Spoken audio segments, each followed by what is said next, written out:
নিশ্চয়ই সকলে মনে আছে ওই নন কোঅপারেশন মুভমেন্টের পরে তিনি যখন তার বিচার হচ্ছে যখন তখন একটা গান্ধী ফিল্মে খুব বিখ্যাত একটা সিনও রয়েছে, সকলের নিশ্চয়ই মনে আছে, যে বিচারক তাকে জিজ্ঞাসা করছেন যে তুমি কি তোমার নিজের সপক্ষে কি বলার আছে। উনি বলছেন যে কিছু বলার নেই, আপনার আইন অনুযায়ী আমি অপরাধী, non cooperation is the evil, is duty. এটা কিন্তু আইনের দৃষ্টিতে মহাত্মা গান্ধীর বিচার দোষী সাব্যস্ত হয়েছিলেন, নৈতিকতার প্রশ্ন নয়। আমি নৈতিকতার প্রশ্নটাই বলছি গৌতম দা। আইনের প্রশ্নে নির্বাচন হয়তো বেরিয়ে যাবে, কিন্তু গণতন্ত্রের যে নৈতিকতার মাপকাঠি আছে সেখানে এই নির্বাচনটাকে কিভাবে দেখবে তুমি গৌতম দা? অবশ্যই এটা একটা মৌলিক প্রশ্ন। এটা যেটা সাধারণভাবে মনে হচ্ছিল নির্বাচনটা হচ্ছে যে তৃণমূল কংগ্রেস বনাম নির্বাচন কমিশন, আমার মনে হচ্ছে নির্বাচনটা এবার যা ঘটছে তাতে দাঁড়িয়েছে মানুষের গণতান্ত্রিক অধিকার প্রতিষ্ঠার লড়াই। এখন এটা কেন বলছি, আমি 1975 সালে জব্বলপুরের কোর্টে যখন জাস্টিস, খুবই নামকরা যিনি বিচারক, পরবর্তীকালে বিচার হয়েছিলেন, সুপ্রিম কোর্টের প্রধান বিচারপতিও হয়েছিলেন, তিনি কিন্তু মৌলিক অধিকারকে জরুরি অবস্থার সময় সাসপেন্ড করার পক্ষে রায় দিয়েছিলেন। এবং তাতে কি তাতে হচ্ছে এক সেকেন্ড তো সেটা কিন্তু দেখো, তার 30 বছর পরে তিনি কিন্তু স্বীকার করেছিলেন আমি রায়টা ভুল দিয়েছিলাম। 30 বছরে অনেক ঘটনা ঘটে গেছে। 75 সালে মানুষ যে রায়টা দিয়েছিল সেই রায়টা হচ্ছে গণতান্ত্রিক অধিকার প্রতিষ্ঠার রায়, এবং যেটাকে বলা হতো পুনঃপ্রতিষ্ঠার রায়। 75-এ যেটা ঘটেছিল তার ভোট হয়েছিল 77-এ মানুষ ভোট দিয়েছিলেন গণতান্ত্রিক অধিকার প্রতিষ্ঠাতে।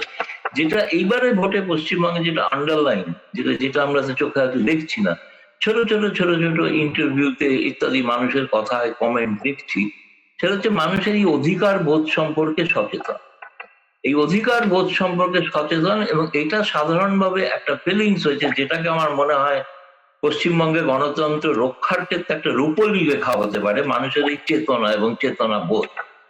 যতই আক্রমণ হোক, প্রশাসন থেকে আক্রমণ হোক, যেখান থেকেই খুশি আক্রমণ হোক, যত অনিয়মই হয়ে থাক, আমার এখনো দৃঢ় বিশ্বাস মানুষ শেষ পর্যন্ত ঘুরে দাঁড়াবে। এই পক্ষে কার যাবে আমি কিন্তু বলছি না, কিন্তু এদের বিপক্ষে যাবে এই বিষয়ে নিশ্চিত।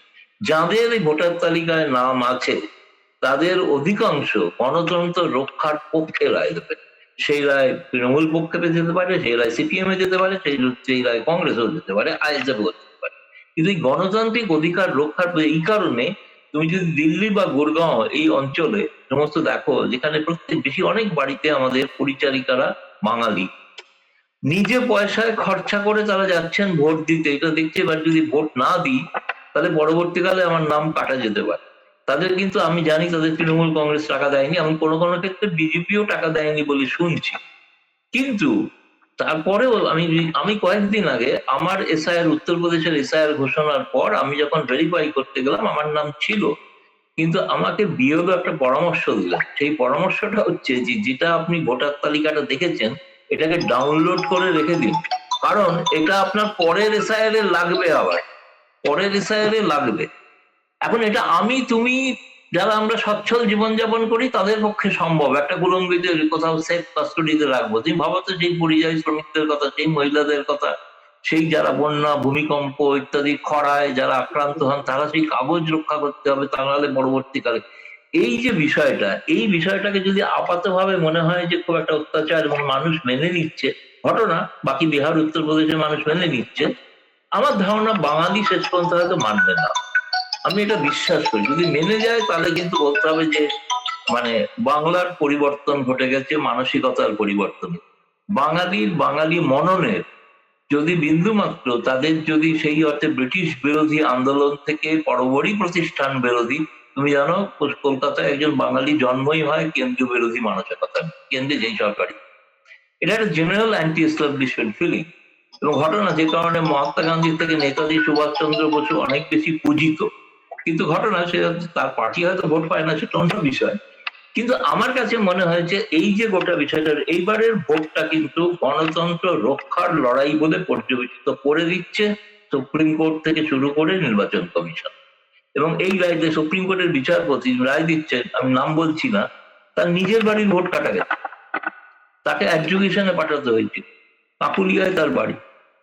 এবং আমি কলকাতার বলছি না, সুপ্রিম কোর্টের বিচারপতি যিনি মামলার সঙ্গে যুক্ত আছেন তারও বাড়ি, বিশিষ্ট বিজেপি নেতা, তার বাবার নাম কাটা গেল। এবং কাটা গেল শুধু না, তিনি ভদ্রলোক 7 দিনের মধ্যে মারাও গেলেন। তার শোক সভায় আমাদের অনেকে এখান থেকে গিয়েছিল যোগ দিতে। তিনি বড় একজন বিজেপি নেতা, বাঙালি। তো এখন ঘটনা হচ্ছে এই যে আরবিটারি, তুমি একটা কথা বলেছিলে না, আরবিটারি মানে এটা আমি শুনেছি, যেটা পরে শুনলাম, আগে জানতাম না, যে এআই ব্যবহার করে নাকি, যেহেতু বাংলায় ভোটার তালিকা, এআই ব্যবহার করে যে তাকে ট্রান্সলেট করতে গিয়ে বহু এরকম ডিসক্রিপেন্সি দেখা গিয়েছে। সাধারণভাবে একটা হয়তো ম্যান্ডেট ছিল যে মুসলিম হলেই কেটে দাও, যে কারণে তোমার প্রোগ্রাম করে সোফিয়ার নামও তো ছিল না, কেটে গিয়েছিল না, সোফিয়ার নামটা মুসলিম বলে।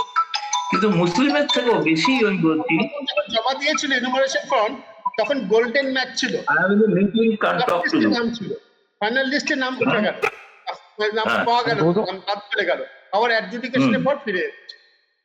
হ্যাঁ, এরকম এই যে আমি বলছি হ্যারাসমেন্ট। ওরা হচ্ছে 4 প্রজন্মের পশ্চিমবঙ্গের বাসিন্দা, দক্ষিণ কলকাতার ট্র্যাডিশনাল, মানে ট্র্যাডিশনাল, তারা ট্র্যাডিশনাল ঐতিহ্যভাবে তৃণমূল কংগ্রেস বিরোধী একটা ট্র্যাডিশনাল অভিজাত পরিবার। তিনি বলছেন এখানে রাস্তায় দাঁড়িয়ে টিভিতে বাইক দিচ্ছেন, এই দেখো লেখা আছে আমি রোহিঙ্গা, এই জন্য আমি বাঘ। খুবই অভিজাত পরিবার, মানে এতটাই ক্ষুব্ধ। এই ক্ষোভটা কি কোথাও কোনো রিফ্লেক্ট অন্য জায়গায় হয়নি, সব জায়গায় হয়নি, বাকি জায়গায় গরিব মানুষ মেনে নেয়, অত্যাচার মেনে নেয়। বাঙালি অত্যাচার মানবে কিনা এটা দেখার পরীক্ষায় নির্বাচন।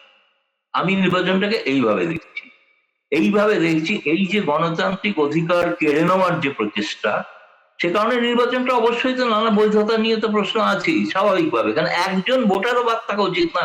21-এর 3 ধারায় লেখা আছে পিপলস রিপ্রেজেন্টেটিভ 1950, যদি আপনি সময় মতো রিভিশন করতে না পারেন তাহলে পুরানো ভোটার তালিকাটাই কার্যকর হবে।